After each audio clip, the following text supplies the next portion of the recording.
Hey, it's me, TB, and today I'm going to be doing a video about what books I'm going to be predicting are 5 stars. Basically, if I think a book is going to be a 5-star read for me or not.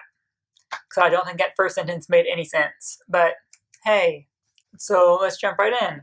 The first book that I'm predicting is going to be 5 stars is Human Enough by ESU. This is basically a book about a vampire hunter dating a vampire, and they're both men, so that's always great. And yeah, I'm reading it right now. I think I'm on chapter 5 of like 20, maybe close to that. And so far it's like really fucking good. I don't know how the author could potentially fuck this up. Like, I don't have any complaints so far. And the book is told from like one chapter in like the present and one chapter in the past when they first met. It's like chapter 1 is like in the present where they're like dating, and then chapter 2 is in the past when they're first met, I think. So it kind of like alternates from then on. I'm assuming, yes, that is what it's done in the first 2 up to like chapter 5. So I'm assuming it's going to continue all the way. Next up is The Strike in the Shadows, written by Chantal Gadori and A.M. Wright. This is basically, I think, a Hansel and Gretel retelling with like fantasy elements. This is basically a retelling of Hansel and Gretel, and like, so they've been living in this village, and there's like the stories of a witch in the woods. And one day, men start going missing, and then like the next day, their hearts appear on people's doorsteps.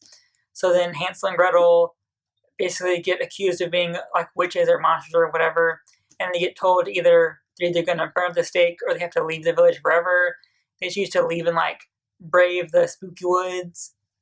So that sounds fucking great.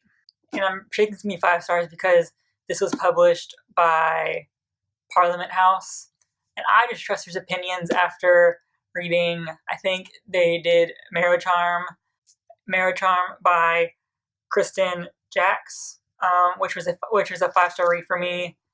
And like a lot of Parliament House's books tend to be like, I don't say like dark fantasy, but like fantasy with like a darker element to it. So I think that The Strike in the Shadows is gonna be like really fucking good.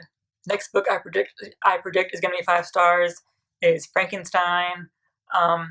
This is going to be my only reread on this list, but I haven't read it since like my junior year of high school, maybe, or like my senior year. So yeah, I barely remember anything about this besides like the major plot points. So I hope that I remember what it's about, you know? So if you don't know what this is about, basically a guy like collects body parts from a grave, so sews them together and like tries to bring it to life, and it works. The monster is basically like a child, but the guy is like creeped out and tells him to like get the fuck out. So the monster leaves. He starts to like gain intelligence, and he starts killing people close to the guy that created him, who is Frankenstein. And then, you know, shit hits the fan.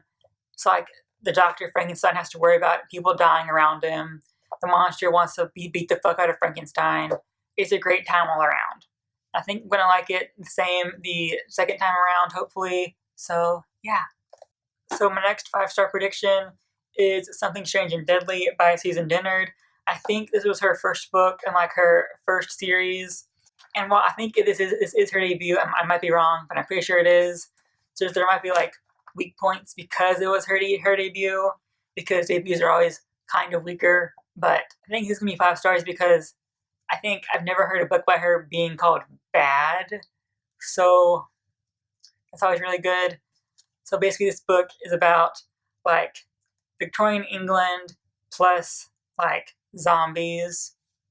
I mean, that sounds pretty great already.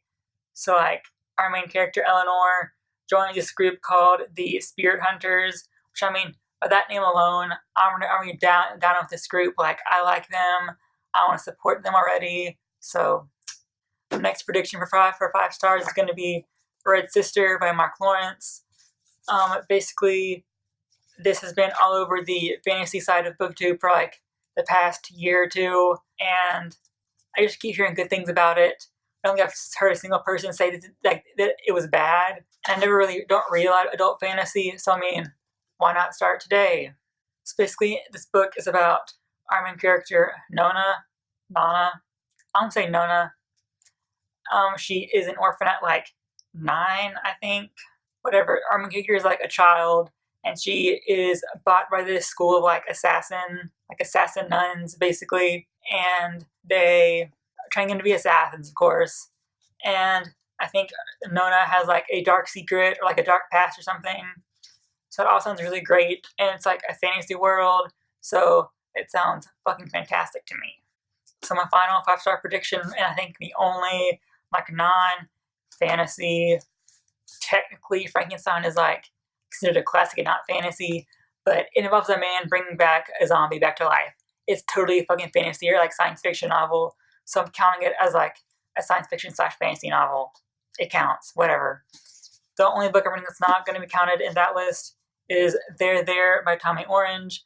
I think I got this the year it came out, or like the year after. It says like national bestseller, so I'm assuming it was like the year after, like a second printing or whatever. Whatever. Tommy Orange is a member of the Cheyenne and Arapaho nations from Oklahoma, I'm pretty sure. Or they're close to Oklahoma, I'm pretty sure. And basically this book is about a group of characters that are going to a powwow and like why they're going and stuff like that. I'm pretty sure it's a temporary read, so let's go, I guess. I haven't heard anyone talk about it, but then again, if a book doesn't feature white people, it's usually not popular on BookTube, so no surprise there. So yeah, these are my 5-star reads. I'll probably do like an update video at some point in the future. When? I don't know. We're gonna find out at some point, I guess. So yeah, thank you for watching.